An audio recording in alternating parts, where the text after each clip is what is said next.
नमस्कार मित्रों, मैं हूं जितेंद्र और स्वागत है आपका अपने YouTube चैनल संस्कार एग्रीकल्चर क्लासेस पे। तो दोस्तों, आज के इस वीडियो में हम बात करने वाले हैं अबाउट क्रोमोसोम के बारे में कि क्रोमोसोम क्या होता है। तो क्रोमोसोम जो जनरली जो है कि दो टर्म से मिलकर के बना हुआ है। एक होता है क्रोमा और दूसरा टर्म होता है सोम। क्रोमा मतलब होता है कलर और सोमा मतलब होता है बॉडी। यानी कि जब हम लाइट माइक्रोस्कोप में किसी सेल को देख रहे होते हैं, वहां पे जो कलर बॉडी दिखाई देती है, तो उस कलर बॉडी को हमने नाम दे दिया है क्रोमोसोम। ठीक है। अब ये क्रोमोसोम जो होता है वो ऐसा मटेरियल होता है जो कि क्या करता है कि एक प्रोजनी से दूसरे प्रोजनी में जेनेटिक इंफॉर्मेशन को कैरी करने का काम करता है। ठीक है। यानी कि पेरेंट से जेनेटिक इंफॉर्मेशन को इसके अंदर बंडल में बंधे रहते हैं और उसके बाद जो होगा उसी को लेकर के वो प्रोजनी में लेके जाता है, नेक्स्ट ऑफ स्प्रिंग में ले जाता है। तो इसीलिए जो है कि क्रोमोसोम की इंपॉर्टेंस यहाँ पे बढ़ जाती है। देन इसके बाद हम बात करें तो क्रोमोसोम जो होता है वो दो इसके जो है कि कंपोनेंट होते हैं। एक तो होता है इसे डीएनए और दूसरा होता है प्रोटीन। इसके साथ साथ आरएनए भी यहाँ पे मौजूद होता है। डीएनए, आरएनए और प्रोटीन, तो तीन चीजों से मिलकर के ये बना होता है। डीएनए और आरएनए दोनों ही जेनेटिक इंफॉर्मेशन को कैरी करने का काम करते हैं और प्रोटीन जो होता है उस डीएनए को अपने साथ में बांध करके रखने का काम करता है। ठीक है।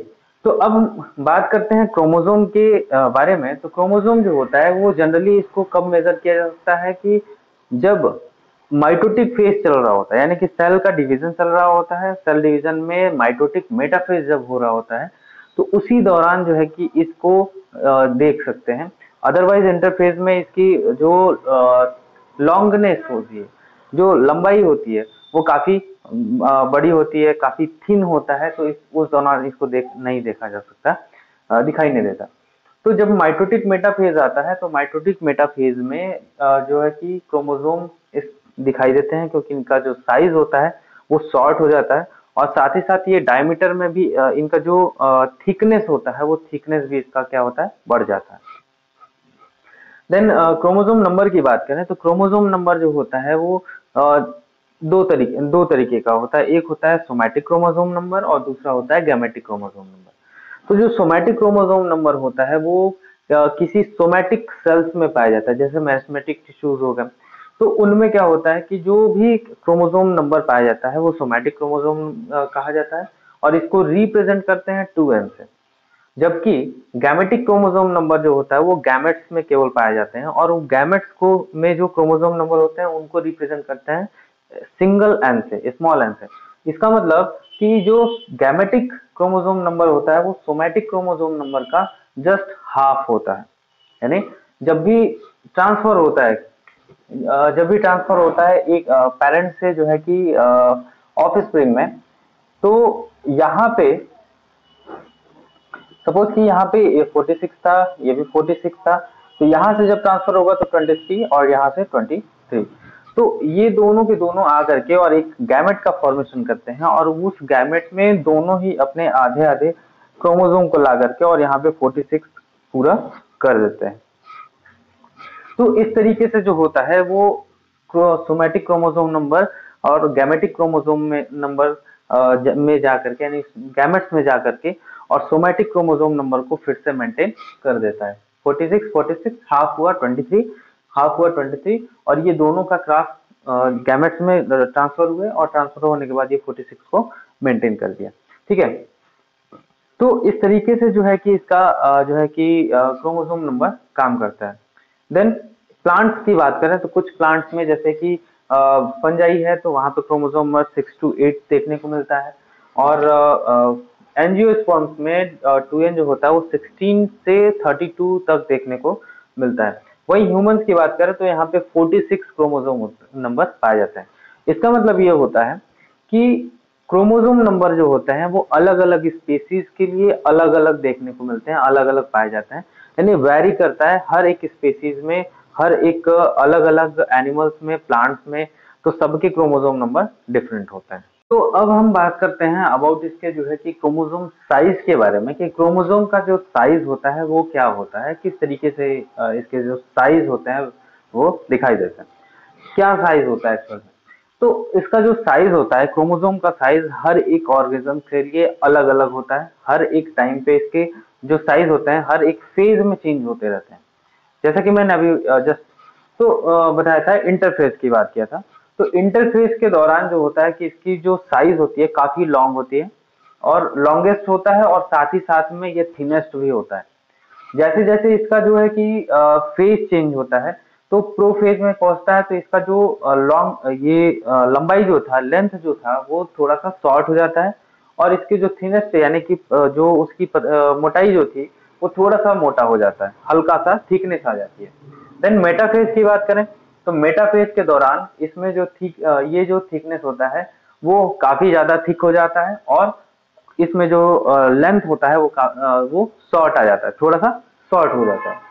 तो इसी दौरान जो है कि मोस्टली ये क्या होता है, सबसे सूटेबल जो है कि ये फेज होता है, और इसी फेज के दौरान जो है कि हम इसकी स्टडी करते हैं, चाहे इसके क्रोमोसोम नंबर को काउंट करना हो तब, चाहे मेटा उसके जो है कि शेप और साइज की बात करते हैं, तो इसी दौरान यानी मेटाफेज के दौरान ही हम इसका जो है कि जो भी इसका किसी भी पैरामीटर पे इसको एग्जामिन करना होता है हम इसको एग्जामिन कर लेते हैं।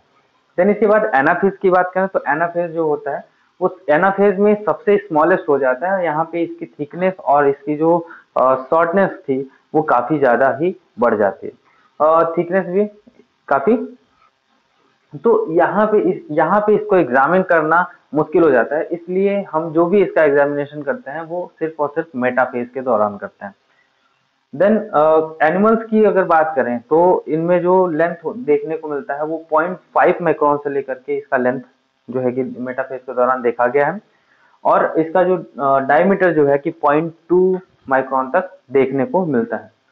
जबकि प्लांट में ये चीज दूसरा होता है, प्लांट्स में ये 32 माइक्रोन तक देखा गया है, और साथ में जो डायमीटर थी वो 3 माइक्रोन तक का देखा गया। इसकी लॉन्गेस्ट सबसे ज्यादा अगर लॉन्ग कहीं पे क्रोमोसोम देखने को मिला है तो ट्रिलियम स्पेसीज में पाया गया है, ट्रिलियम में पाया गया, जिसमें 32 माइक्रोन का जो है कि उसमें क्रोमोसोम लेंथ में देखने को मिला है। जबकि जायंट क्रोमोसोम जो होता है डिप्टेरा में देखने को मिला है, और डिप्टेरा में जो लॉन्गनेस होती है वो 300 माइक्रोन, और डायमीटर जो होता है वो 10 माइक्रोन तक का देखने को मिलता है।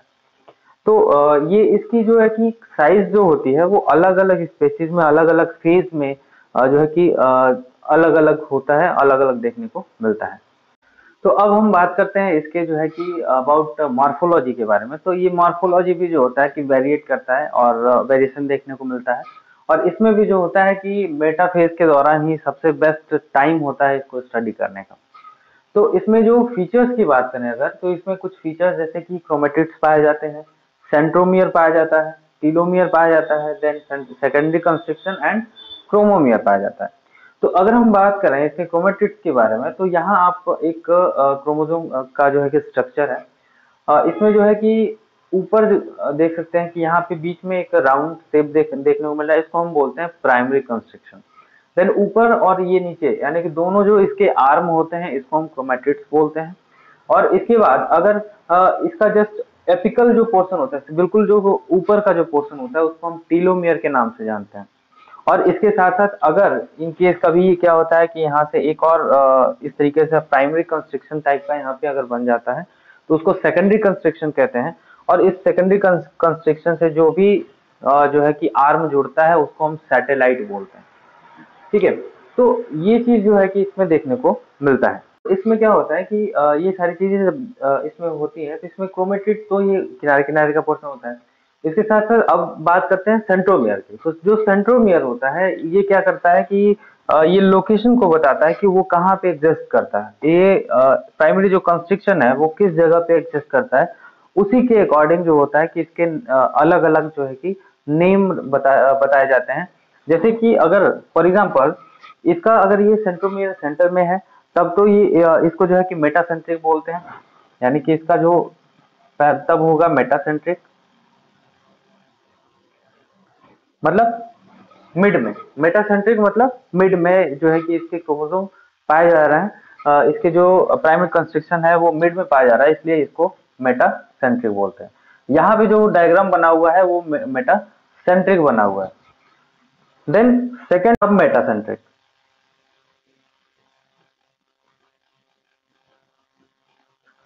सब मेटासेंट्रिक में क्या होता है कि मीडियम से जस्ट थोड़ा सा और आगे, यानी कि लगभग लगभग ये मीडियम में ही होता है, लेकिन मीडियम में नहीं होकर के थोड़ा सा आगे या पीछे होता है। इसका मतलब कुछ इस तरीके से, ये वाली जो आर्म होगी वो काफी बड़ी होती है और ये आर्म छोटी होती है। देन थर्ड होता है एक्रोसेंट्रिक। एक्रोसेंट्रिक में क्या होता है कि ये जो प्राइमरी कंस्ट्रक्शन है थोड़ा सा और ज्यादा शिफ्ट हो जाता है और इसके बाद यहाँ पे एक छोटा सा स्ट्रक्चर बन करके और कुछ इस तरीके से दिखाई देता है। और लास्ट जो होता है वो टीलोसेंट्रिक। टीलोसेंट्रिक और टीलोसेंट्रिक में क्या होता है कि अब ये सीधे सीधे टीलोमियर, जैसे यहाँ पे लास्ट एपिकल पोर्शन है उसी तरीके से टीलोमियर पे पहुंच जाता है और यहाँ पे एक सेंटर बनता है और एक ही यहाँ पे क्रोमेटिड देखने को मिलती है। तो ये अलग अलग जो है कि इसके जो प्राइमरी कंस्ट्रक्शन है वो अलग अलग लोकेशन पे अलग अलग इसके नाम को प्रेजेंट करते हैं, अलग अलग नाम यहाँ पे देते हैं। इसका जो शेप माना जाता है वो लगभग भी साइज का शेप जो है कि देखने को मिलता है जब हम एग्जामिन कर रहे होते हैं, जब उसको हम सेल में लाइट माइक्रोस्कोप से देख रहे होते हैं तो उस दौरान ये वी के साइज का देखने को मिलता है। अगर यहाँ पे सब मेटासेंट्रिक होगा तो सब मेटासेंट्रिक में लगभग कुछ इस तरीके से इसको देखने को मिलता है, यानी कि इसको जे कह सकते हैं कि जे शेप का देखने को मिल रहा है।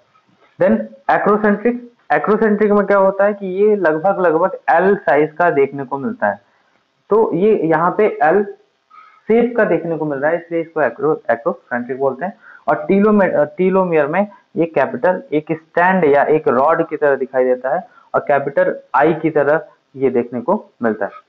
तो अलग अलग लोकेशन पे इसके प्राइमरी कंस्ट्रक्शन के होने की वजह से इसके अलग अलग नाम जो है कि इनको दिया गया है। तो अब हम बात करते हैं इसके अबाउट क्रोमोसोम के कंपोजिशन के बारे में कि किन किन चीजों से जो है कि क्रोमोसोम बना होता है।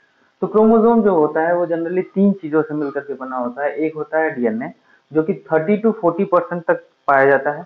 प्रोटीन जो होता है 50 से 65% तक पाया जाता है। और जो आरएनए होता है वो आरएनए 1 से लेकर के 10% तक देखने को मिलता है। ये उनके जो है कि वेट के अकॉर्डिंग जो है कि इनका इन कॉम्पोजिशन को बताया जाता है कि सबसे ज्यादा वेट जो होता है वो प्रोटीन का होता है, उससे कम जो होता है कि डीएनए का होता है और सबसे कम जो होता है आरएनए का वेट होता है। देन डीएनए की बात करें तो जो इसमें डीएनए पाए जाते हैं वो डीएनए जनरली दो तरीके का होता है। एक ऐसा डीएनए होता है जो जिनका रिप्लिकेशन नहीं होता है और वो यूनिक होते हैं इसलिए उनको यूनिक डीएनए का नाम दिया जाता है। और जबकि कुछ जो डीएनए होते हैं उनका बार बार रिप्लिकेशन होता है, रिप्लिकेशन देखने को मिलता है, इसलिए उनको हम रेपिटेटिव डीएनए के नाम से जानते हैं। इनकी जो संख्या होती है वो लगभग 2 से लेकर के और मिलियंस तक में हो सकती है, यानी कि सबसे ज्यादा अगर इसमें रिप्लिकेशन होगा तो 10⁵ से लेकर के मिलियंस तक, और साथ ही में मॉडरेट की बात करें तो 2 से लेकर के 10⁵ तक के जो रिप्लिकेशन होते हैं उनको मॉडरेट रिप्लिकेशन कहते हैं, रिपीटेटिव डीएनए कहते हैं। प्रोटीन की अगर हम बात करें तो प्रोटीन इसमें जनरली दो तरीके के पाए जाते हैं। एक तो होता है वो हिस्टोन प्रोटीन और दूसरा होता है नॉन हिस्टोन प्रोटीन। तो यहाँ पे जो अगर चेंजेस देखने को अगर मिलते हैं तो वो हिस्टोन प्रोटीन की वजह से देखने को मिलते हैं। अगर उसमें किसी भी तरीके का वेरिएशंस क्रिएट करना है तो हिस्टोन प्रोटीन को रिप्लेस करके किया जा सकता है। हिस्टोन प्रोटीन जो होता है वो जनरली जो है कि 5 इसकी जो है कि सब कैटेगरीज होती हैं, जैसे H1 H1 protein, H2A protein, H2B protein, H3 protein और H4 प्रोटीन। तो यहाँ पे जो है कि वो टोटल 5 प्रोटीन्स हिस्टोन के देखने को मिलती हैं। इसमें क्या होता है कि लाइसिन की अगर अमाउंट की बात करें तो ये काफी रिच जो है कि यहाँ पे लाइसिन पाया जाता है। H2A और H2B जो होता है वो यहाँ पे स्लाइटली यहाँ पे ये रिच होता है।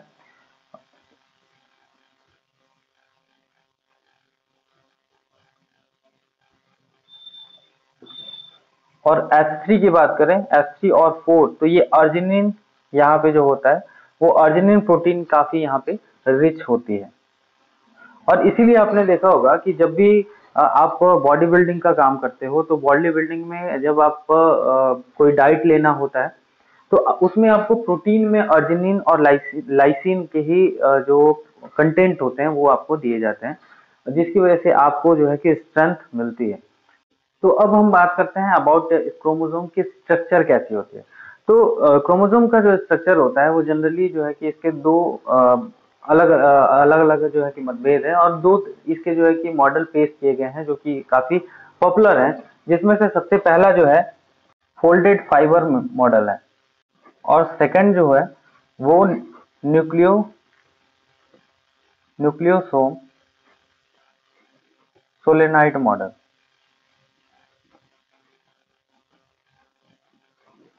दो तरीके के यहाँ पे जो है कि इसके स्ट्रक्चर के बारे में, दो तरीके के स्ट्रक्चर जो है कि यहाँ पे हमारे पास अवेलेबल है। फोल्डेड मॉडल में ये बताया गया है कि जो भी क्रोमोसोम होते हैं वो क्रोमोसोम जो होते हैं कि फोल्ड होते हैं, यानी कि इनके जो क्रोमेटिन होते हैं वो क्रोमेटिन इस तरीके से कुछ फोल्डेड रहते हैं, और इसको जो है कि ये जो मॉडल दिया गया है वो फोल्डेड फाइबर मॉडल के नाम से जाना जाता है। इसके बाद जो है कि न्यूक्लियोसोम सोलेनाइड मॉडल में बताया गया है कि जो इसके क्रोमेटिन होते हैं वो क्या होते हैं कि हिस्टोन प्रोटीन से, जो हिस्टोन ऑक्टोमर होता है, तो हिस्टोन ऑक्टोमर के से जो है कि उसके सराउंडिंग में इसके जो क्रोमेटिड्स होते हैं वो चारों तरफ कुछ इस तरीके से सराउंडेड रहते हैं, इस तरीके से रहते हैं, और वो फोल्ड होता हुआ तब उसके बाद जो है कि ये मॉडल तैयार होता है। तो ये दो अलग अलग इस पे जो है कि इसके मॉडल्स पेश किए गए हैं, और इसके बारे में जो है हम किसी सेपरेट वीडियो में जो है कि डिटेल में बात करेंगे। ओके, तो अब हम बात करते हैं कि अबाउट इसके जो है कि रिप्लिकेशन कैसे होती है। तो रिप्लिकेशन में इसका जो क्या होता है कि जब भी क्रोमोसोम का रिप्लिकेशन होना होता है तो सबसे पहले तो इसके क्रोमेटिन फाइबर और जो न्यूक्लियोसोम होते हैं वो क्या होते हैं कि डी असेंबली होती है, इनकी असेंबली आपस में जो बंधे रहते हैं तो वहां पे डी असेंबली होती है, और डीअसेंबल होने के बाद जो है कि इसमें रिप्लिकेशन होता है, और रिप्लिकेशन के बाद वो रिप्लिकेशन जब कंप्लीट हो जाता है तो जो प्रोटीन होता है उस प्रोटीन को सिंथेसाइज किया जाता है, और जब वो सिंथेसिस हो जाता है, वो प्रोटीन का सिंथेसिस हो जाता है, देन उसके बाद फिर से न्यूक्लियोसोम और जो क्रोमेटिन फाइबर्स होते हैं वो फिर से असेंबली होकर के और एक न्यू इंडिविजुअल क्रोमोसोम का फॉर्मेशन कर देते हैं। तो इस वीडियो में सिर्फ इतना ही, और नेक्स्ट वीडियो में जो है कि हम एक अलग टॉपिक पे बात करेंगे। कुछ अगर इसमें आपको पॉइंट समझ में नहीं आता है तो उसके बारे में भी डिस्कस करेंगे। तो उम्मीद करता हूँ कि आपको हमारे वीडियोस समझ में आए होंगे, और मिलते हैं एक नए वीडियो में नए टॉपिक के साथ। तब तक के लिए जय हिंद।